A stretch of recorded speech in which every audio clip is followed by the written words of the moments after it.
कठोर प्रभो जय जय माखन चोर। आइए हनुमान जी विदारियो कथा कहूँ अनुसार प्रेम सहित आसन गहो पधारियो पवन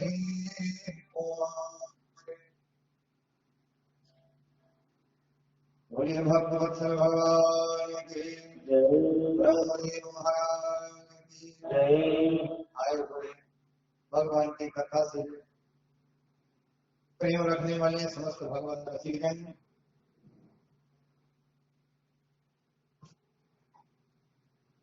यत्र तत्र सर्वत्र से पधारे हुए हमारे समस्त भगवत गुणानुवाद सुनने वाले भक्तजन, मंदिर प्रांगण स्थित जो भी दृश्य शक्तियां हैं और जिनकी कृपा छाया में आज तृतीय दिवस की वेला में हम सभी लोग एकत्र हुए हैं, से भवानी शंकर, माता दुर्गा और बाबा भोले को इस व्यास पीठ से बारंबार प्रणाम आए हैं।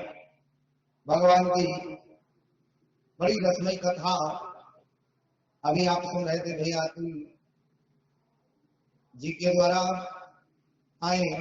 पहले भगवत चरणारविंद से जुड़े, पश्चात जैसी भगवान की कृपा होगी कुछ कहने का बताने का प्रयास करूंगा।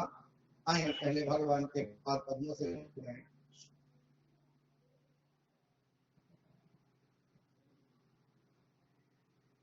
बाके बिहार जी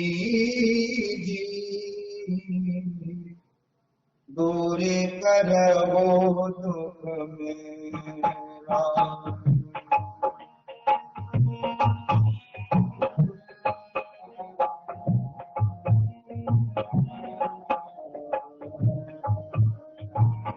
अवध बिहारी दूरी करवो दुख राते बिहारी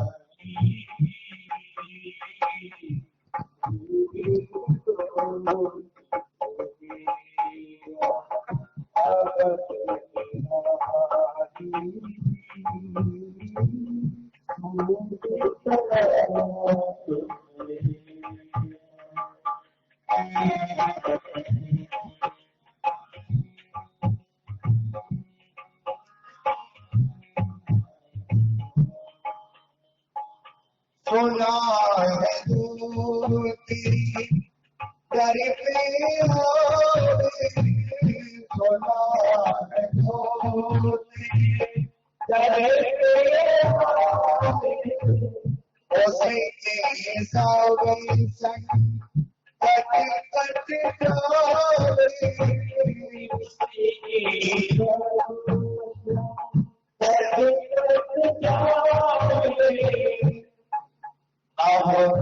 अमरी दूरी करवो बाके दूरी करवो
भगवान श्री राम और भगवान श्री कृष्ण की पावन कृपा छाव में आज तृतीय दिवस की वेला में हम सभी लोग एकत्रित हुए भगवान की अमृतमयी कथा सुनने के लिए, जिसमें अभी आपने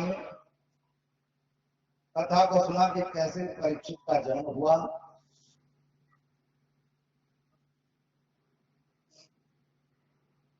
और परीक्षित को राजा बना दिया।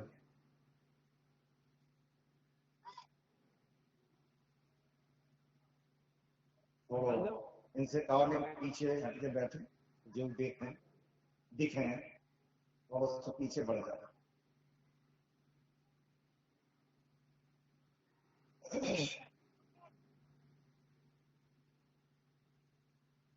और करना है तो इधर मौका पाएगा सुबह में तो आप मौका आदमी को है।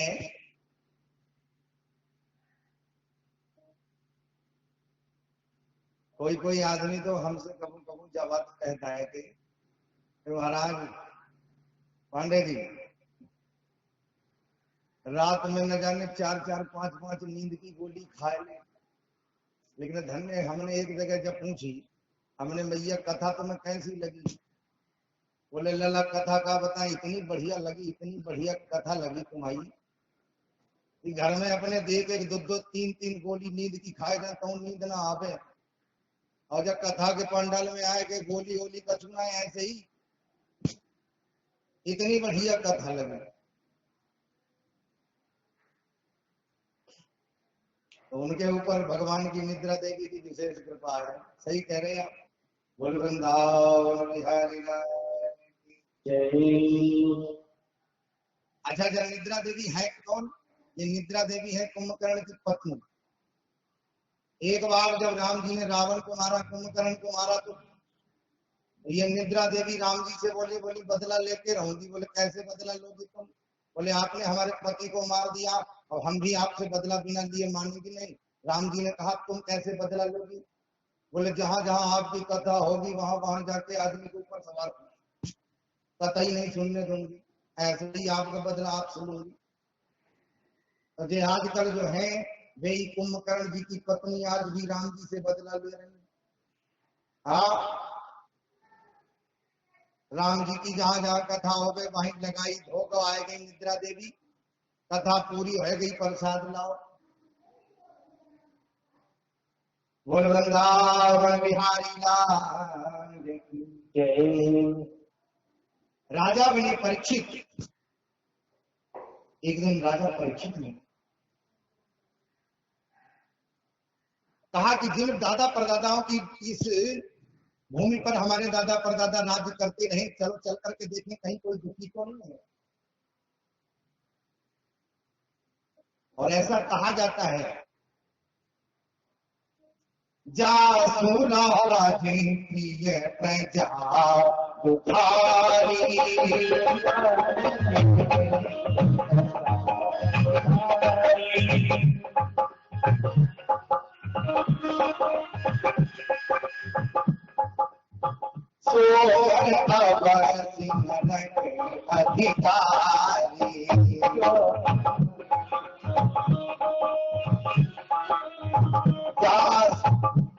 अधिकारी प्रिय प्रजा तुम्हारी, सोकर अधिकारी।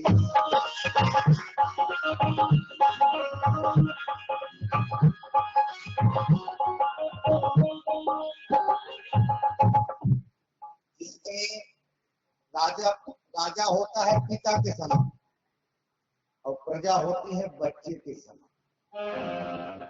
जिस राजा के राज्य में, जिस पिता के राज्य में पुत्र दुखी रहे तो पिता का कल्याण नहीं, और जिस राजा के राज्य में उसकी प्रजा दुखी रहे तो राजा का कल्याण नहीं। ऐसे ही एक दिन परीक्षित जी ने मन में विचार किया कि हमारे दादा परदादा जिस भूमि पर राज्य करते रहे, चलो चल करके देखें कहीं कोई दुखी तो नहीं है। एक जगह बड़ी घटना राजा परीक्षित को दिखाई पड़ी। राजा परीक्षित जैसे ही आए, देखा एक गाय है और एक बछड़ा है, दोनों आपस में वार्तालाप कर रहे हैं। गाय रो रही है और बछड़ा उसको सांत्वना दे रहा है। मानो बछड़ा ये कह रहा हो कि तुम शायद इसलिए रो रही हो कि हमारे जो पालक थे भगवान श्री कृष्ण इस धराधाम से चले गए हैं, अब हमारी रक्षा कौन करेगा, यही सोचकर तुम्हारी आंखों में आंसू आ रहे हैं। ये जब जैसे ही उस बैल रूपी धर्म से गाय का संवाद जैसे ही राजा परीक्षित ने सुना, वैसे ही एकदम तलवार निकाल ली और तलवार निकालने के बाद में एकदम चिल्ला करके कहा कौन है जो हमारे गाय और बैल पर अत्याचार कर रहा है? अरे हमारे जिनका नाम गोपाल इसीलिए पड़ा कि गो को पालते थे, तो ऐसे गोपाल भगवान हमारे चले गए तो क्या उनकी रक्षा करने वाला गौ और बैल की अभी परीक्षित जिंदा है? कौन है? सामने क्यों नहीं आता? आप बैल से कहा, राजा परीक्षित ने आप कौन हैं? बैल ने कहा कि महाराज मुझे धर्म कहते हैं। अच्छा, आप धर्म हैं तो ये बताओ, आपके 4 चरण हैं, तो आप केवल एक चरण से ही खड़े हो, ये 3 चरण आपके कहां गए? धर्म के कितने चरण हैं साहब? 4 चरण हैं। कौन कौन से? सत्य, तप, दया और दान, ये 4 चरण हैं। लेकिन कलयुग आते आते राजा परीक्षित ने बैल से पूछा कि तुम्हारे जो 3 चरण थे वो किसने तोड़ दिए? बोले महाराज, जिस समय में सतयुग में मेरा प्रादुर्भाव हुआ था, मेरे 4 चरण थे और मेरी एक चरण से रक्षा सतयुग में होती थी। चारों चरण थे हमारे, लेकिन विशेष चरण जिसका महत्व हरिश्चंद्र ने, सतयुग में सबसे ज्यादा अगर महत्व था वो था सत्य बोलने का। लेकिन जैसे ही सतयुग समाप्त हुआ, सत्य रूपी चरण धर्म का टूट गया। आया त्रेता युग। त्रेता युग में तप होता था, लेकिन जैसे जैसे त्रेता समाप्त हुआ वैसे ही तप भी चला गया और द्वापर आया। द्वापर में लोग दया करते थे, लेकिन कलयुग आते आते सत्य दान, सत्य दया, तप, तीनों चरण मेरे टूट गए। अब केवल एक चरण बचा है। कौन सा? बोले अब केवल मनुष्य धर्म के पथ पर चलकर केवल दान को करके अपना कल्याण कर सकता है, बस यही मेरा चरण बाकी है। लेकिन आजकल वो भी लोग तोड़े डाल रहे हैं। हा?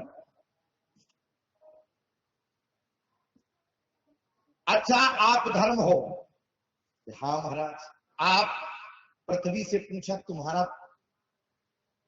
गाय से पूछा, गाय ने कहा महाराज ये धर्म है, मैं धरणी हूं, मुझे धरती कहते हैं, और जब जब मेरे ऊपर अत्याचार बढ़ जाता है मुझे गाय का रूप बनाना पड़ता है। अच्छा, तुम धर्म हो, तुम धरणी हो, लेकिन तुम्हें परेशान करने वाला कौन है? सामने क्यों नहीं आता? वैसे ही एक काला काला सा पुरुष सामने आ गया। तुम कौन हो भैया? बोले महाराज मुझे कलयुग कहते हैं, मुझे कलयुग कहते हैं। अच्छा, निकल जाओ हमारे राज्य से, मैं नहीं रहने दूंगा। महाराज कहां जाऊं? इस धराधाम पर जहां भी देखो आपका ही राज्य है, सारी पृथ्वी के सम्राट आप ही हो, जाऊं तो जाऊं कहां?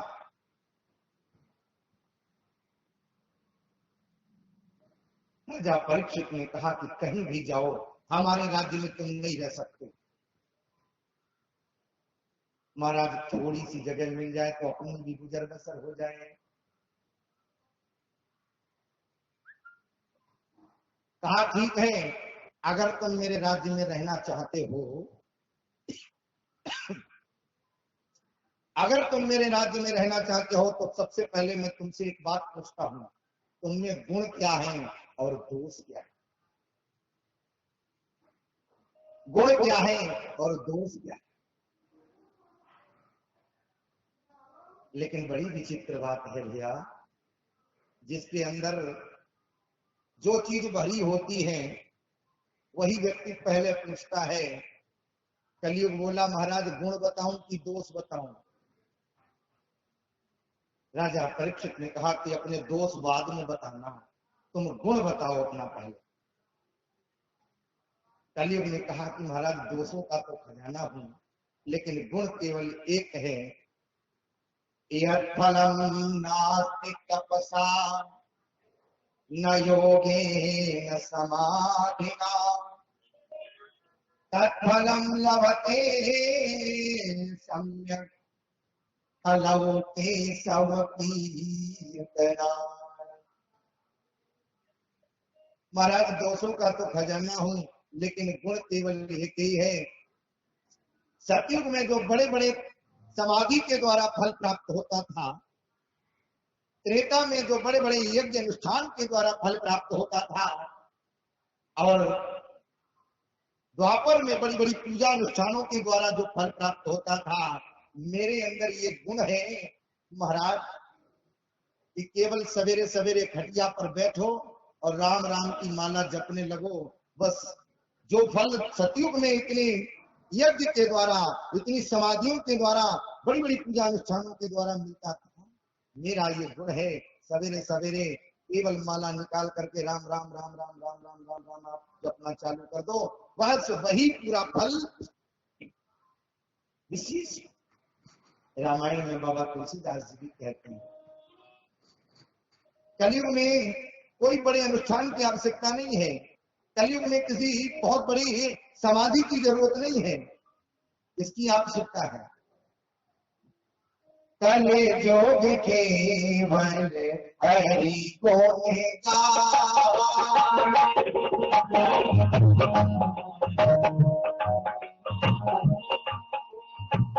कले जोग केवल हरि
तुलसीदास जी कहते हैं कलयुग की महिमा भी गाई है तुलसीदास जी ने, यद्यपि कलयुग बहुत बुरा है,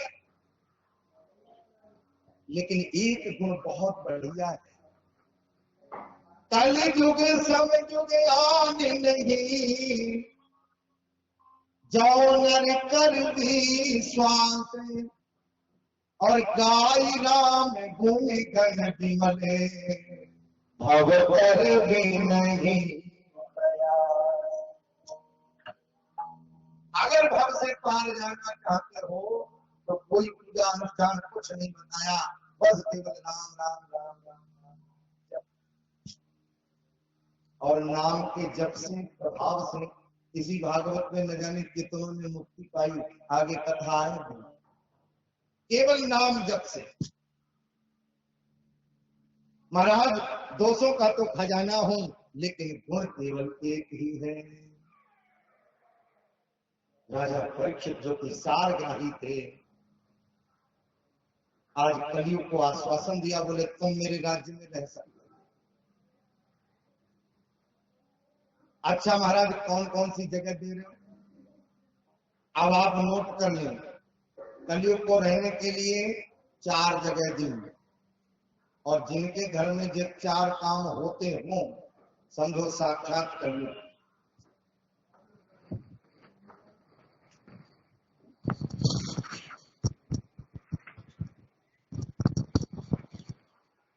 यहाँ भी आएगा कल, बत्ती लेगा।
बोलिए राधा कृष्ण भगवान की जय हो। चार स्थान बताए प्रभु दयाल भैया। अब हमारी आपकी बात हो रही भैया बता रहे हैं, नोट करें चार जगह चार स्थान कलयुग को दिए। और आज कहाँ कहाँ स्थान दे रहे हो, पहली जगह नोट करें। बोले जहां मदिरा पी जाती हो कलयुग का एक स्थान, जहां पत्ते खेले जाते हैं, ताश खेले जाते हैं। अच्छा, लोग खूब कभी कभी ये भी कह देते हैं जहां हो ताश वहां हो नाश। सब जानते हैं लेकिन भिड़ो क्यों, और कलयुग सवाल है। दो जगह बताई, तीसरी जगह अच्छा महाराज, तीसरी जगह बोले जहां वैश्यावृत्ति होती हो, और चौथी जगह बताई जहां लड़ाई झगड़ा ज्यादा है। ये चार जगह चार स्थान बताए, और ये जहां होते हो समझो साक्षात कलयुग। इसलिए सावधान। कलयुग ने कहा कि महाराज आपने जैसा हमारा स्वरूप देखा वैसे ही रहने के लिए चार स्थान दे दिए, एक कोई बढ़िया जगह और दे देते तो हम भी रह जाते वहां पर। क्या चाहते हो, बोले कोई बढ़िया सुंदर जगह। अच्छा क्या चाहते हो, जो रीझे हुए राजा परीक्षित ने कलयुग से कहा अब हम तुमसे प्रसन्न हैं, कोई एक जगह तुम अपने मन से मान लो।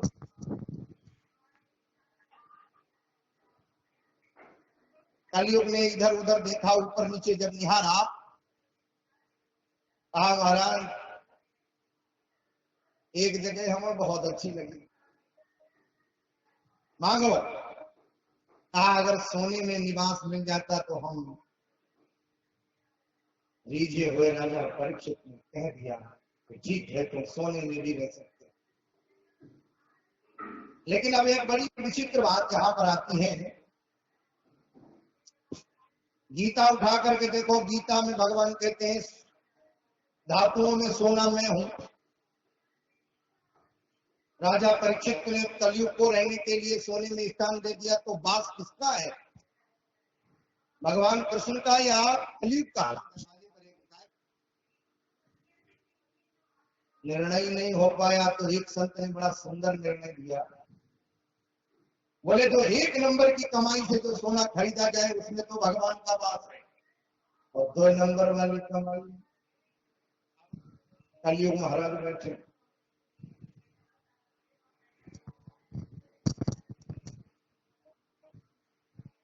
आगे इधर राजा परीक्षित को अपने राज्य को लौट आए। दूसरे दिन एक घटना घटी है साहब। कलयुग ने एक दिन राजा परीक्षित ने अपने महल में रखे हुए अनेकानेक राजाओं के मुकुटों को खंगाला और एक मुकुट पहना, और जैसे ही वो सोने का मुकुट पहन करके राजा परीक्षित जंगल को शिकार खेलने को गए।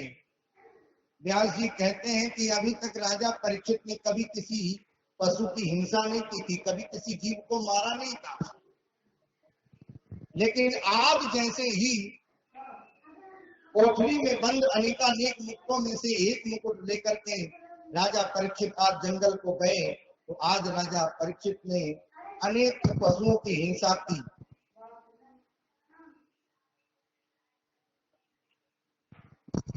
और हिंसा करते करते राह भ्रमित हो गए, तो एक महात्मा की कुटिया पर आए।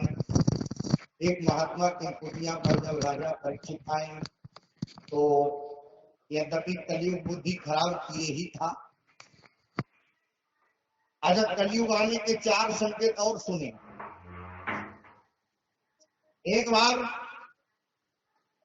पांडव जो थे एक वन में घूम रहे थे, चारों भैयाओं के सहित, तो एक बहुत बड़ा महल दिखाई पड़ा।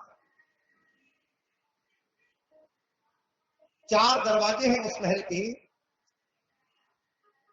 भीमसेन ने जैसे ही उस महल को देखा, देखने के बाद में कहा कि महल तो बहुत बढ़िया दिखाई पड़ता है, चलो चल करके देखें।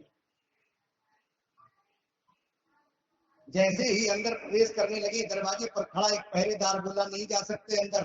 बोले क्यों नहीं जा सकते? बोले इस महल में प्रवेश करने की 2 शर्तें, तभी प्रवेश हो सकते हो। बोले क्या क्या शर्तें हैं? बोले पहली शर्त है, अगर जो अंदर देखोगे उसके बारे में आकर के तुम्हें बताना होगा, और दूसरी शर्त यह है, अगर तुम नहीं बता पाए तो तुम्हें बंदी बना लिया जाएगा। मंजूर हो तो बताओ।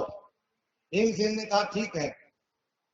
भीमसेन अंदर गए, अंदर जाकर के देखा, अंदर जाकर के देखा एक जगह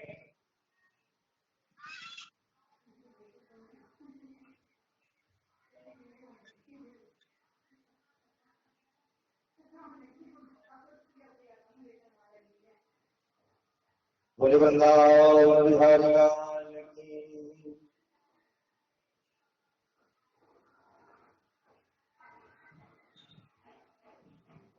आइए एक मिनट भगवान का संकीर्तन करें। ये जीवन है तेरे हवाले, मोहिया हवाले, जीवन है तेरे हवाले, मोहिया हवाले, जीवन है तेरे हवाले, मोहिया हवाले, मोहिया हवाले,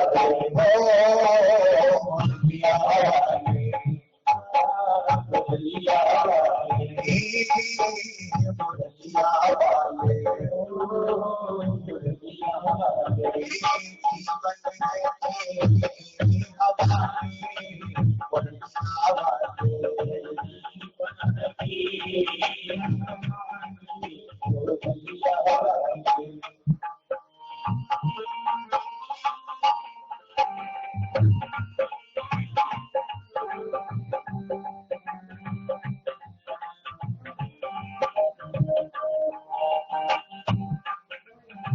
मोहिया हवाले।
भीमसेन ने अंदर जाकर के देखा कि 4 कुएं हैं और उसके बीच में 2 इधर है 2 इधर है, बीच में बड़ा कुआं है।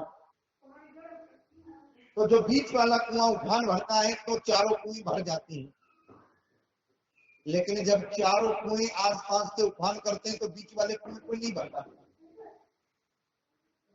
दरवाजे पर आकर के सैनिक ने पूछा, बताओ क्या मतलब हुआ?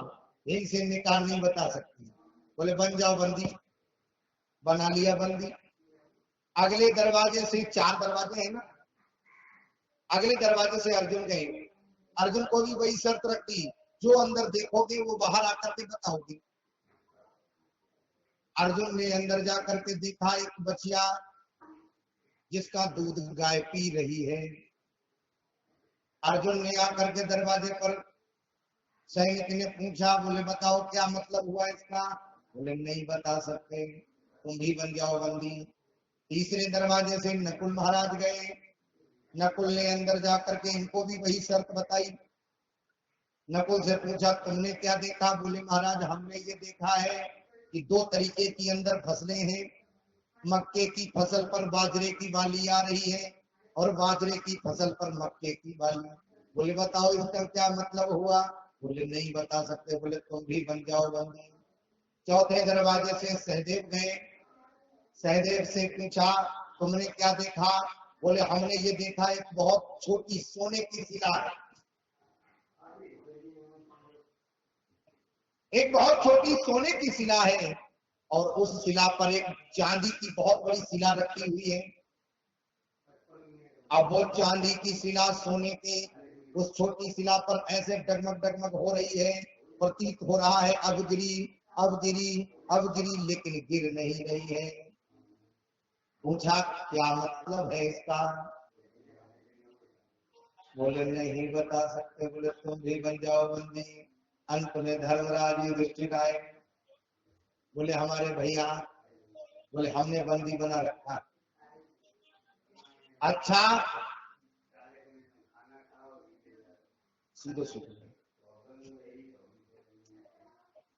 धर्मराज ने कहा कि हमारे भाइयों को, बोले हमने बंदी बना रखा है और जब तक वो हमारे प्रश्नों के उत्तर मिल नहीं जाते तब तक उन्हें छोड़ा नहीं जाएगा। धर्मराज ने कहा कि क्या है तुम्हारे प्रश्न? आज भीमसेन को बुलाया गया। भीमसेन से पूछा क्या देखा तुमने? बोले हमने ये देखा 5 कुएं हैं।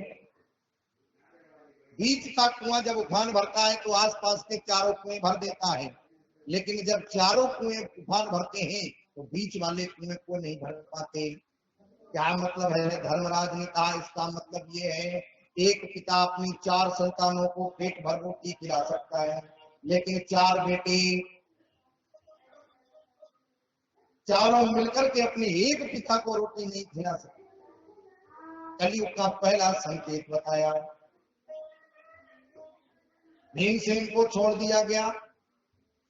अगला अर्जुन से पूछा कि तुमने क्या देखा? अर्जुन ने कहा कि मैंने ये देखा कि गाय जो बछिया का दूध पी रही है। धर्मराज ने कहा इसका मतलब ये हुआ कलयुग में, जब मेज हटा दो भैया, और ना तो चोट अपनी गलती से कहीं फिर कहीं कथा में चोट लग गई।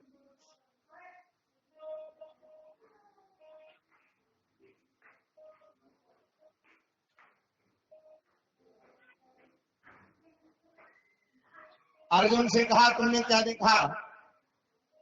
अर्जुन ने कहा कि महाराज मैंने गाय को बछिया का दूध, अपनी ही बछिया का दूध पीते हुए देखा।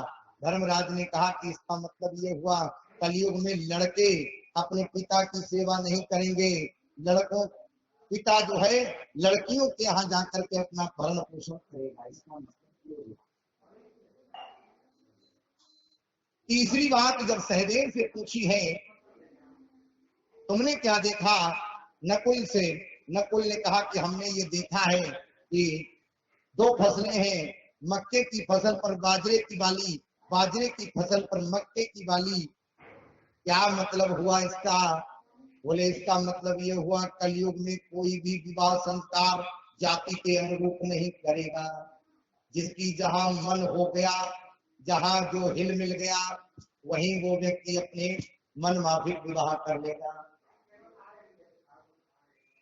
कोई जाति संस्कार के आधार पर विवाह नहीं करेगा, ये बताया। और चौथी बात जब सहदेव से पूछी है तो सहदेव ने कहा कि हमने ये देखा है कि एक सोने की शिला पर एक बहुत बड़ी शिला जो कि अब गिरी, अब गिरी, अब गिरी।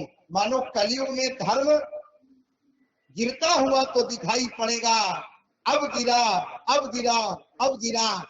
ह्रास तो होगा धर्म का, लेकिन खत्म नहीं कर पाएगा, चाहे कितने भी कलयुग आ जाए। 4 संकेत बताए हैं कलयुग के। इधर कलयुग राजा परीक्षित के ऊपर सवार हो गया, जो धर्माचारी राजा था, कभी किसी जीव की हत्या नहीं करता था। आज वही राजा कलयुग के सवार होने से न जाने कितने निर्दोष पशुओं की हत्या की है। और अंत में एक महात्मा की कुटिया पर राजा परीक्षित आए। आप याद रखना, यहाँ पर एक बहुत बड़ी बात बता रहा हूं। जब व्यक्ति साधु संतों ब्राह्मणों की अवहेलना करने लगे तो समझो उसके ऊपर साक्षात कलयुग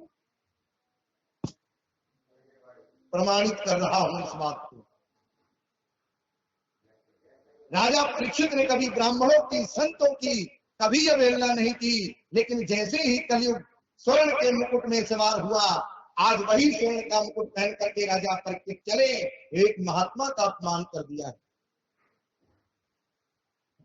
हाल क्या हुआ जरा देखें। राजा परीक्षित ने एक महात्मा के आश्रम पर पहुंचे और महात्मा से चिल्ला चिल्ला करके आश्रम में कहने लगे, कोई मुझे पानी क्यों नहीं पिलाता? अच्छा, होता क्या है, हम लोग जो है संतों ब्राह्मणों की सेवा करते हैं, ऐसा तो नहीं कि उनसे कुछ सेवा ले। ये उनका उदारपन है कि आपके लिए कुछ व्यवस्था कर दे वो। लेकिन यहाँ राजा परीक्षित एक संत से अपनी सेवा के लिए, मुझे कोई मेरी सेवा के लिए कोई जल क्यों नहीं लाता, मुझे कोई भोजन क्यों नहीं देता, पूरे आश्रम में घूमे। राजा परीक्षित को जब कोई नहीं दिखाई पड़ा तो एक जगह एक कुटिया में घुसे।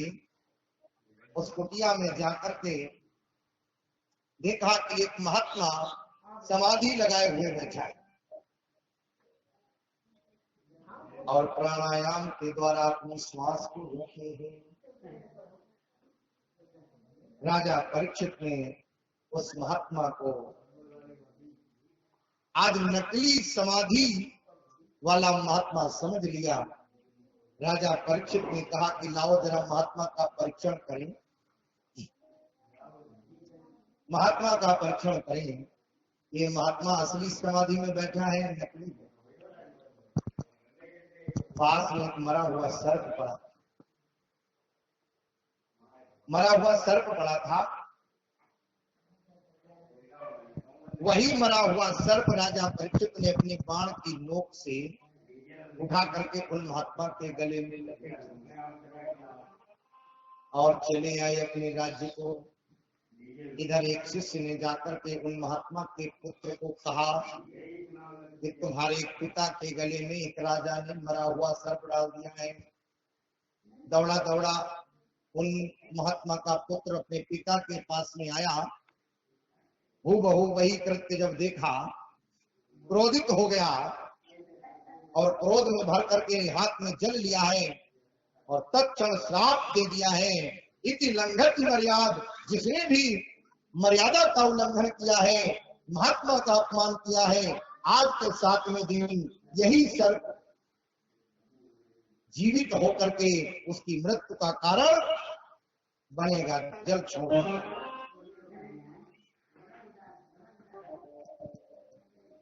राजा परीक्षित घर को लौट करके आए, जैसे ही मुकुट को उतार करके रखा, ओहो गजब हो गया साहब। राजा परीक्षित तो पछताने लगे, ये मैंने क्या कर दिया, ये मुझसे क्या हो गया, मैंने एक महात्मा का अपमान कर दिया। ये मुझसे बहुत बड़ा अनर्थ हो गया है। राजा परीक्षित जो कि पश्चाताप की ज्वाला में जल ही रहे थे, अब तक उन महात्मा की आंख खुली, अपने पुत्र को रोते हुए पास में देखा, पूछा क्यों रो रहे हो?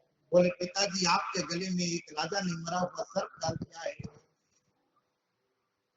और पिताजी कोई चिंता की बात नहीं है, मैंने भी उस राजा को इतना कठोर दंड दिया है, दोबारा कोई राजा इस प्रकार की कोई हिमाकत नहीं करेगा।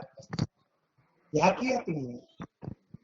बोले आपके गले में जो मरा हुआ सर्प है, यही सर्प जीवित होकर के आज के 7वें दिन उसकी मृत्यु का कारण बनेगा। मैंने इसे 7 दिन में मरने का श्राप दे दिया। ओहो, महात्मा ने जैसे ही सुना, बोले देखे राजा कौन था? आंख बंद करके जैसे ही देखा, राजा परीक्षित समझ में आए। राजा परीक्षित को देख करके वो महात्मा अपने बेटे को डांटने लगा, ये तूने क्या कर दिया बेटा? तूने ये अनजाने में न जाने कितना बड़ा अपराध कर दिया है। राजा परीक्षित, जैसा राजा अब दोबारा इस देश को प्राप्त नहीं होगा, तूने बहुत गलत कर दिया।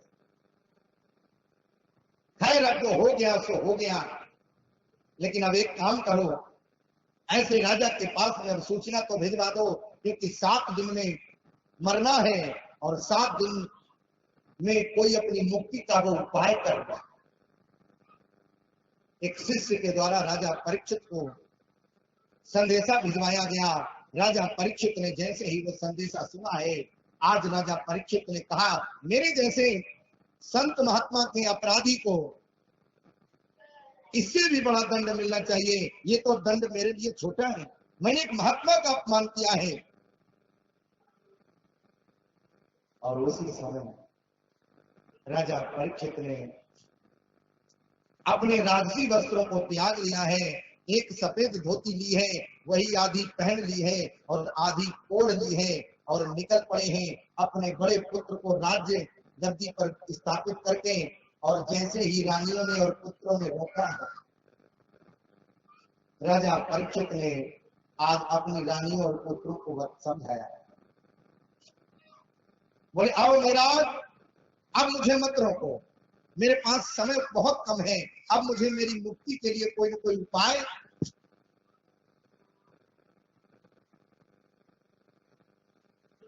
राजा परीक्षित चल दिए। जन्मेजय ने कहा, बड़े पुत्र ने कहा कि पिताजी आप चिंता न करो, मैं सर्प यज्ञ करके तक्षक को भी भस्म करा दूंगा, आप चिंता न करो। बोले नहीं नहीं, ये अनहोनी अब मत करो। राजा परीक्षित चल दिए, गाते हुए जा रहे हैं, श्री कृष्ण कथा, श्री कृष्ण कथा रस पीने को हम राज पात सब छोड़ चले।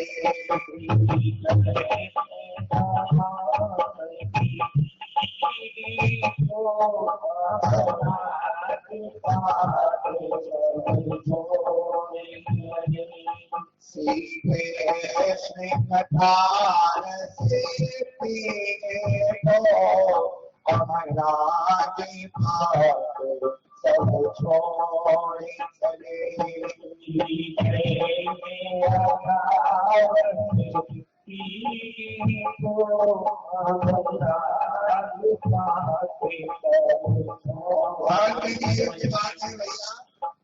राम जी के राज्याभिषेक की तैयारी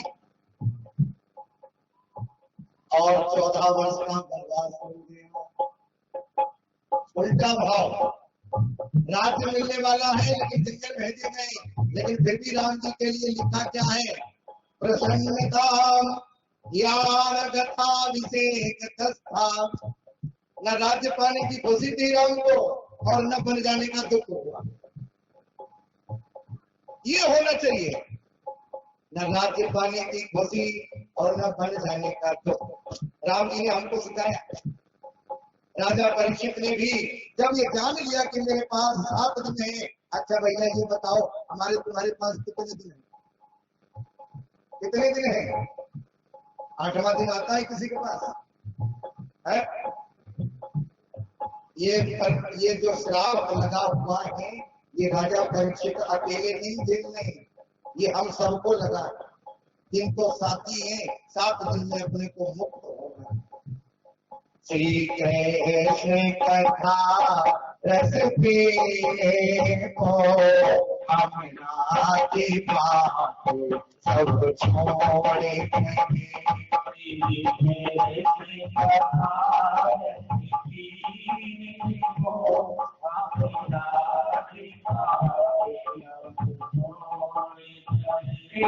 गांधियों नाम तुम्ही लोग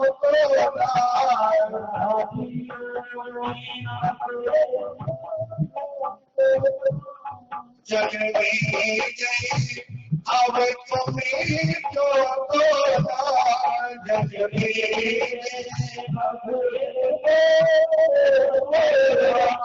अपनी मोक्ति के कारण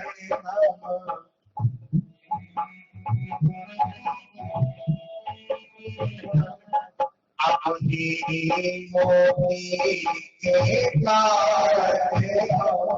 ये बात सब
कल मैंने बताया था इसी कथा के लिए देवता अमृत लेकर के आए। आज राजा परीक्षित ने अपना इस देश का पूरा राज्य कथा के लिए छोड़ दिया, लेकिन जब नहर करवाना गैया भैंसिए में भाई जिनके पास तक मेरी ये आवाज पहुंच रही हो वो जरा ध्यान दे लें। जो जिसमें रमा रहेगा अगला जन्म उसको वही मिलेगा। लगे रहो गाय भैंस कुत्ते आदि। ये मानव शरीर एक बार मौका दिया गया है और जो जिसमें लगा रहा इस मौके को भी जिसने गवा दिया बार बार नहीं मिलने वाला है। राजा परीक्षित ने अपना राज्य छोड़ दिया क्योंकि हमको मुक्त होना है 7 दिन में है? अब तो गांव में खूब आवाज जहरी है लगभग ठीक मात्रा में और हमें लगता है इतने ही लोग शायद मेहरूपुर में रहते हैं या के अलावा ही न।